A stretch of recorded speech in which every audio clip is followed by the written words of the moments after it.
Welcome to USA Global TV and Radio, where our mission is to provide education, entertainment, hope, and inspiration. USA Global TV and Radio connects you with experts and audiences all around the world every single day to help you succeed in business and to live a richer life.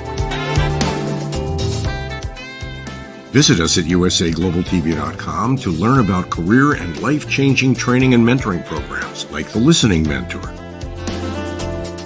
Subscribe to our newsletter to stay informed about our special programs and offers.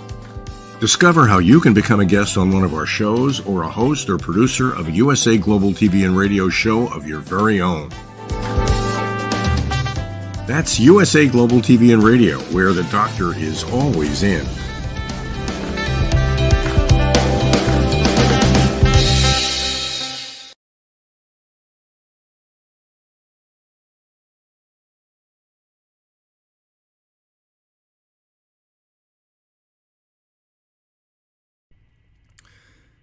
Hey, it's Robert J. Moore, Next Level.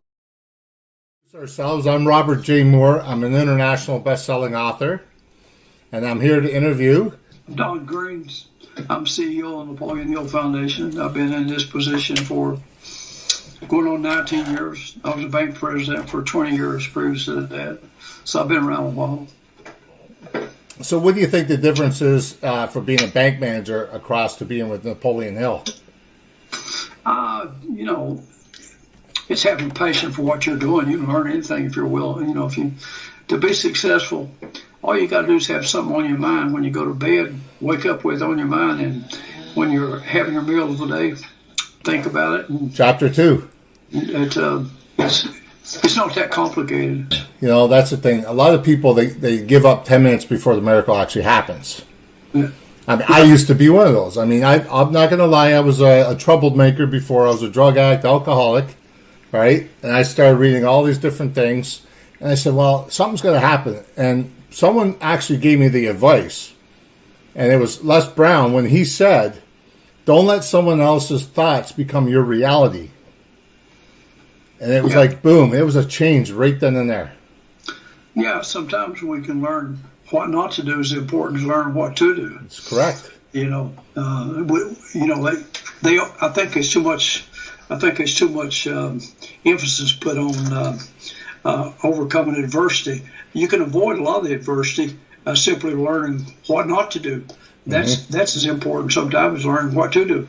For example, if someone tells you that stove is hot, and you'll get burnt if you put your hand on it, I don't have to experiment. If I see somebody making the same mistake, I can learn from it what they did wrong and correct it, or I can say, I'm not going to pick up at a horseshoe that's just come out of the coals. I've heard it will burn you. Some things you accept as fact, and you don't live long enough to make all the mistakes. You have to avoid some of them. I tried making my own mistakes and tried learning by my own mistakes. I became old fast. Yeah, you can go under, but keep making the same mistakes. The Einstein gave us that perfect definition of insanity. It was doing the same thing over and over again. That's right. Expecting different results. Well, look at Chapter 2. If you want to move things forward, look at Chapter 2. Chapter 2 actually helps you out in Napoleon Hill when it talks about what do you want to accumulate in a period of time. But a lot of people, when they do that, they don't actually put the specific time date on it. They don't actually put what they're going to give back on it, right? They're not going to tell. They're not going to tell people. And that's the big one. They skip that one, because it says what do you want, but then it asks you basically what do you turn to give. If you want corn out of the garden, you either got to plant a seed or you got to exchange some money for it, and they seem to want to skip that step.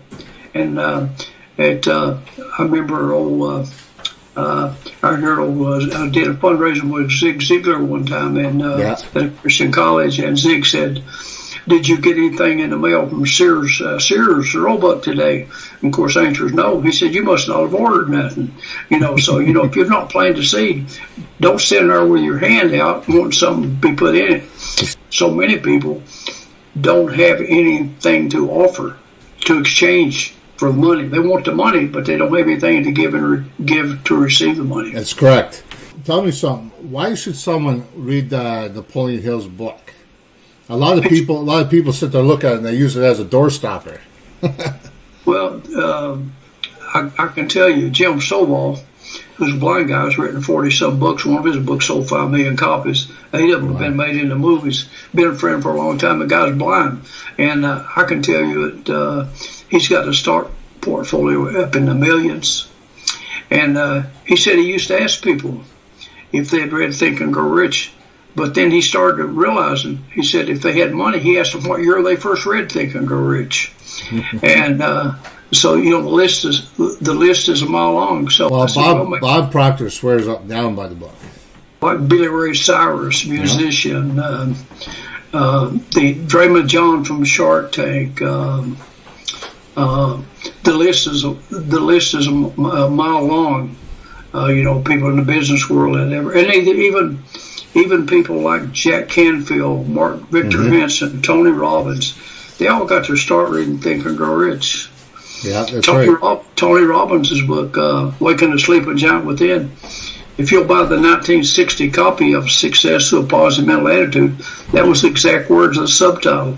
Success to a Positive Mental Attitude, Awaken the Sleeping Giant Within was the subtitle of that book. So lots of people got their start. Cheryl Lecter read it when she was 19. She's in college. There's this distinguished bunch of people read the book. Mitt Romney run for president. It was given to him by his counselor when he was doing missionary work with the Mormon Church. He told him to read it and discuss it. And the reason some books you read to find out if the boy hits the girl or if the uncle dies and leaves them money. But in a book like Think and Grow Rich, we can take that information and we can write our own ending. We don't have to wait to read the end of the book. We can write our own story, and that's the important thing. And the reason we read it more than once is, Robert, I don't know about you, but I didn't get all my ABCs the first time. I skipped some of them. I didn't get all my multiplication tables. But if someone comes up and says, Robert, what's 8 times 8? It's 64. It's in your subconscious. And how did we learn it? By repeating. That's right. Say it over and over again until it becomes a part of us. And we read the material again. The material has not changed since 1937, but we've changed. You read my book, you read your books, you read Les Brown's books, you read these other people's books. So we look at things in a different light because we've changed. We've matured more. We've had more exposure. We have more life experiences. No, the material's not changed. And so that's the reason you should read the thing more than one time. Unless you one of those people that gets it all down. I mean, I know Joe Dudley has got I've been with him. He came here and spoke to kids at college. He told me he read it more than 300 times. His staff, he gets them together once a week, and they discuss some part of Think and Grow Rich. And the guy's up. I was invited to his birthday party, and I couldn't go. I sent one of the trustees. But Joe's in his 80s, I think, and still active in his business. He's got the largest minority-owned cosmetic company in the country. In fact, he went over and did a large business venture with Nelson Mandela in Africa and give thousands of women jobs and set up a cosmetic factory in Africa with Nelson Mandela. Very nice. So we know that every day that the material has influenced on a regular basis. Well, we launched our book in Canada. I have a good friend, Satish Verma, and he's a tremendous story. He grew up in slums in India, was able to come to Canada on a scholarship and then get a master's degree in psychology. Mm-hmm. So, and he had failures, but he used some of his last money to take the course in Think and Grow Rich, and it's unbelievable. He's got connections all over the world. I mean, like I recently licensed our material and went down there to Jamaica, but the list is unbelievable. I mean, we licensed our material with Sri Lanka, West Germany, South Africa, Dubois, Egypt, all of North and South America, all of Central America, because some of the Caribbean islands, and it's just, and we're working on those. At present, we have close to 500 foreign publishers. Wow. We have 17 different publishers in Russia. I have 18 different publishers in China, 40 some in the Hispanic language.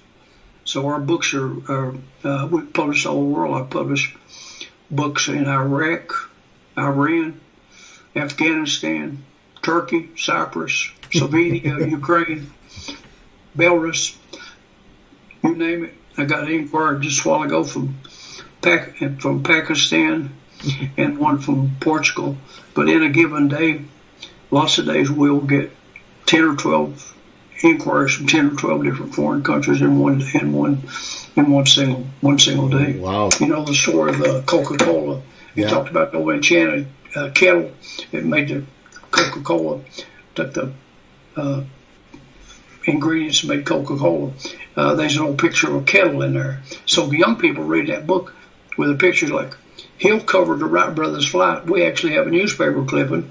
It said, the young cub reporter with the name Napoleon Hill covered the flight of the Wright brothers. And so we tell a little bit of that story there, but there's a nice colored pictures of that plane, a colored picture, black and white picture of that plane taking off in the full page in the book. So it should be interesting to read to young people. In fact, I mailed out 10 today when I went to lunch to a priority box because the guy wanted to give them to some young people. And he put up a good store. We don't try to sell books out of the office, but occasionally we'll get somebody who's really got a good story, and we'll fix up 10 or whatever. If it's in the 50s or 100s, we let them pay us for them, let the publisher mail them out, because we don't have the staff to mail one book out at a time. I tell you, I'm honored to be studying the book myself for over and over and over. I don't stop. I continue doing the book.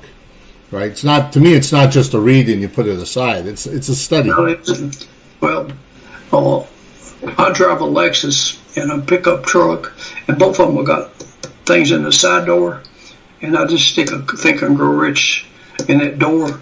And so if I'm at a red light or if I'm waiting on somebody, I got a few minutes, I can always open my thing up and read a few lines. Because I use the quote from Mark Twain: people that don't read, they're no better off than people that can't read. There you go. And the good majority of the people don't read. It's true. They don't read. I mean, they simply, once they get through school, I heard a guy say one time the saddest words he ever heard was a boy got his diploma, and as he got his diploma, he cursed and said, "I've read my last book." Well, it's not. I'm on the board of the University of Virginia and have been, God, seemed like 20 years, continuous. And the exercise really where they give you a diploma, it's really, the proper name is commencement, meaning a new beginning. Not like graduated. Graduated is when they put you on the ground. You're gone. Yeah. You know, you've went to another plane. Okay, it's a commitment. It's commencement. It means I'm getting a new start. I'm gonna go out there and I've learned some stuff.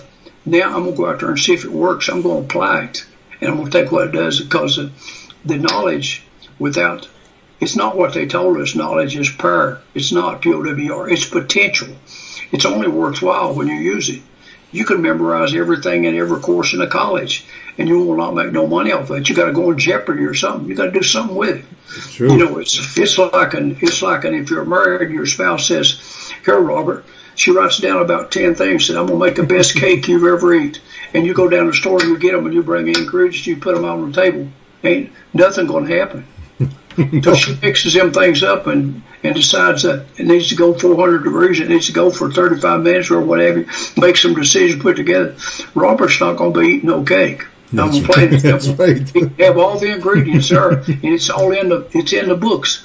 But what the value of it is what you see a line and says to you, where can I use that?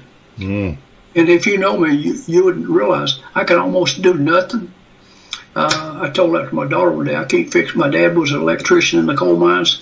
He could fix a car, the farm tractor, pocket watch, he can fix it. I can't fix nothing. They won't even let me hang a picture in the office. I have no mechanical talents whatsoever.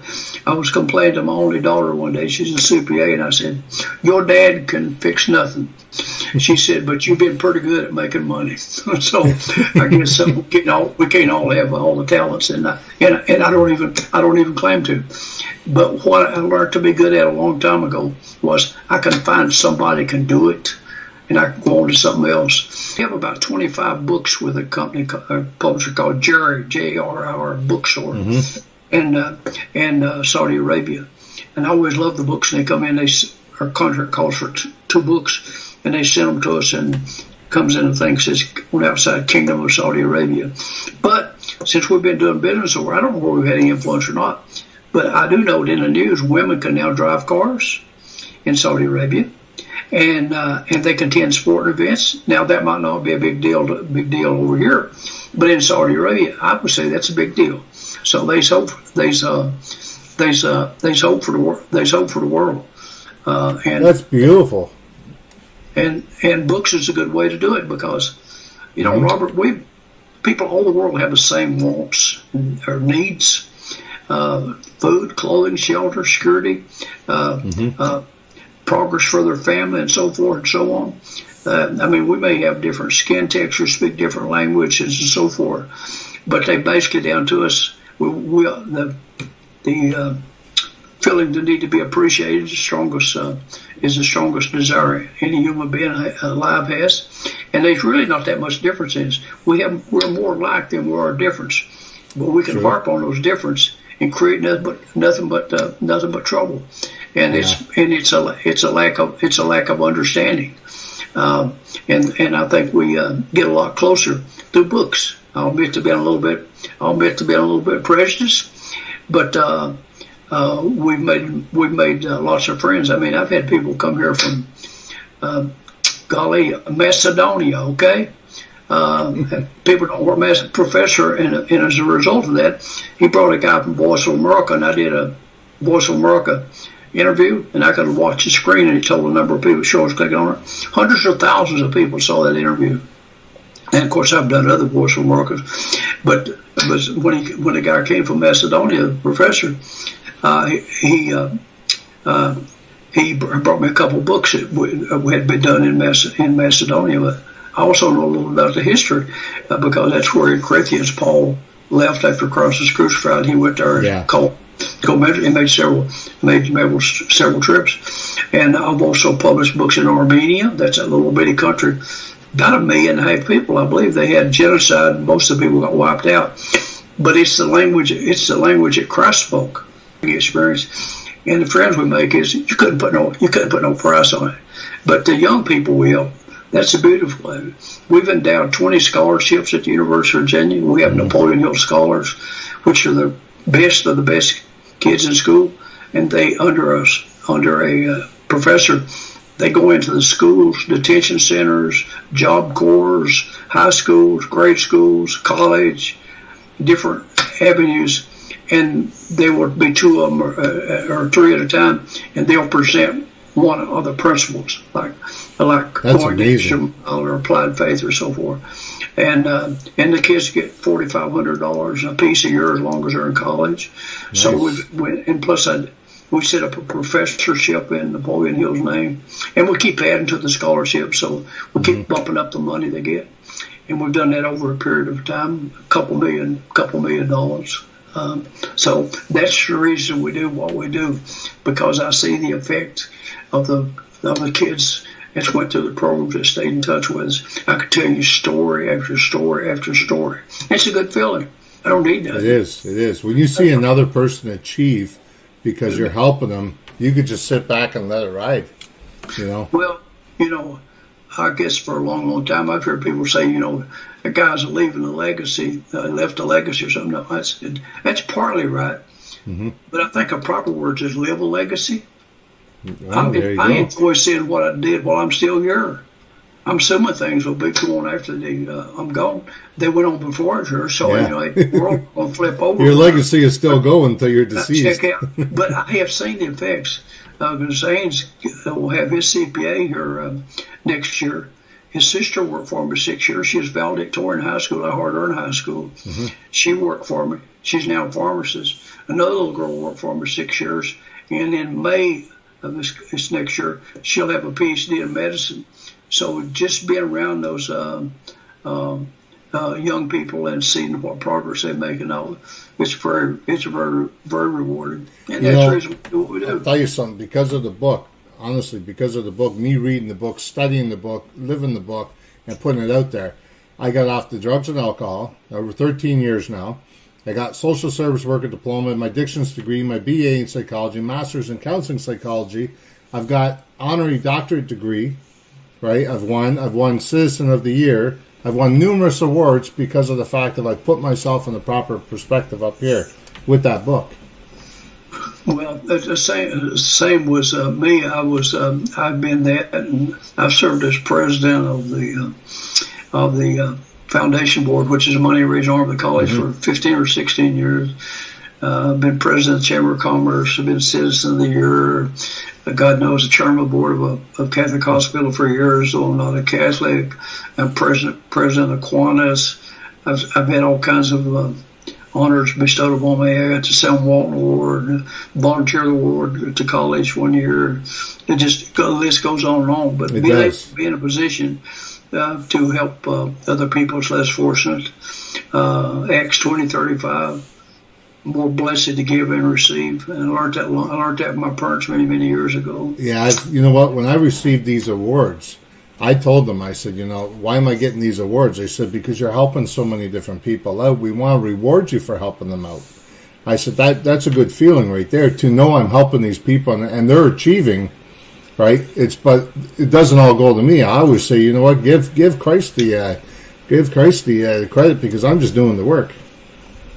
Yeah, the Acts 20:35 was my verse of the year for one year, and every morning we should get up and say, "Lord said, let me help somebody today." Yeah. And it's not necessarily money. Sometimes it's a book. I remember when my mom was 90. She said, "Don, you give away a lot of books." She said, "You guess them kids read them?" I said, "Some of them do." I said, "Because I did. I read them." Yeah. So that's where it ends. I'm sure a lot of them don't read them. 5 out of 100 do. Then that's 5 you touched. 5 more than before. Yeah, your obligation ends when you present it. That's right. And Hill wrote over and over again. He said, when the student was ready, the teacher would appear. Mm-hmm. Everybody's in the same room, here's the information, but because their biases or their previous education or previous experience, they're not going to interpret it all the same. I mean, I've had people tell me that that the book Think and Grow Rich wasn't about money. I said, we need to read it again.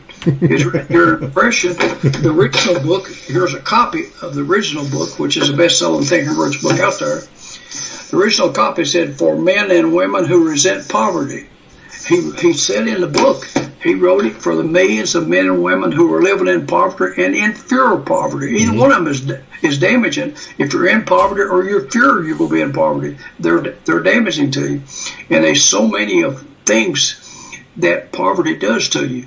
It destroys your happiness. It destroys your self-esteem, your self-confidence, and on and on and on. It affects your health. It has a lot of byproducts which are not necessarily good for you. And so it was. And, of course, he matured as he got older. The last book he published before he died was Grow Rich and Peace of Mind. He realized it took more than money to have a complete life.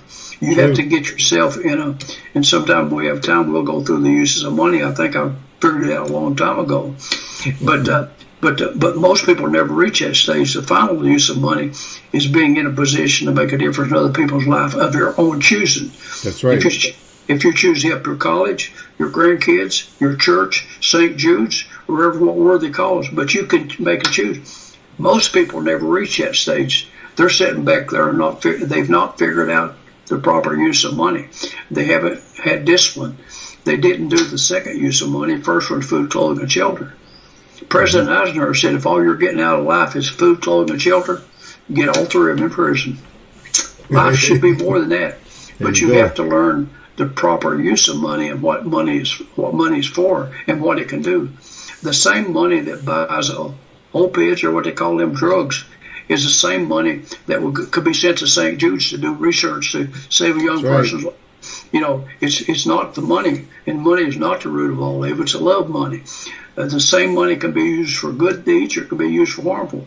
But we can make that. We get to make that choice. That's our choice we make. You know, I'm in the position today that last year on Father's Day, I called my dad over, and I said, Dad, I want you to sit down and tell me, are you going to continue doing this job you're doing? Because you're killing yourself. You need new knees, new hip. He says, I can't afford to retire. And I said, how much do you need to retire per year? He gave me an amount. And I said, how about if I give you that money per year? Would you retire? He started crying. He says, my son's going to retire me? And I said, Dad, you looked after me. It's my turn to look after you. Now, I did that for 2 years. Helped him out for 2 years. But he died afterwards. But he died a happy man, a proud man. Well, that's what we're supposed to do. And sadly, most people never learn the discipline of money and what money can do for them. You know, money's just a tool.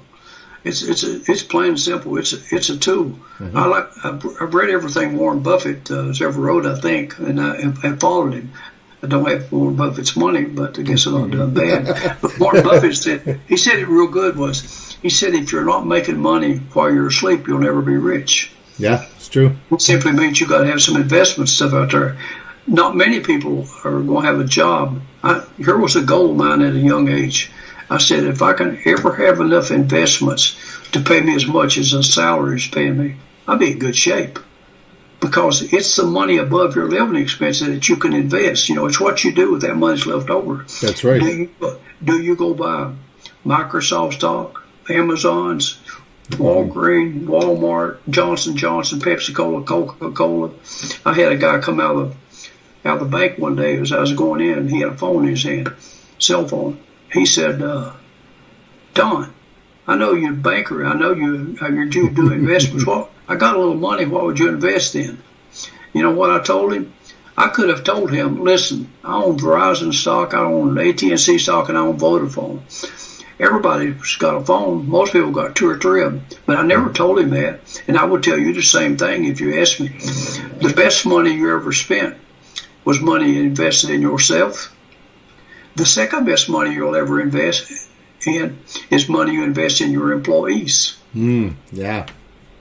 Because if you got to continuously, who you going to listen to? You know, Warren Buffett, you can learn from him, but some of the things he invests in and the amount of risk he can take, it might not apply to everybody else. But you know, he invests in Coca-Cola, is one of his largest stockholders, as a bit, Apple, for example, and so forth and so on. I mean, I was at a picnic one time, and a family member said, and I was a young banker, and I was making money. And believe me, when you be a bank president, you can have money coming on the side. You're in pretty good shape, especially for 20 years. And this guy said was the only 2 people that's got much money either got it dishonest or his give to them. And I called him by his first name.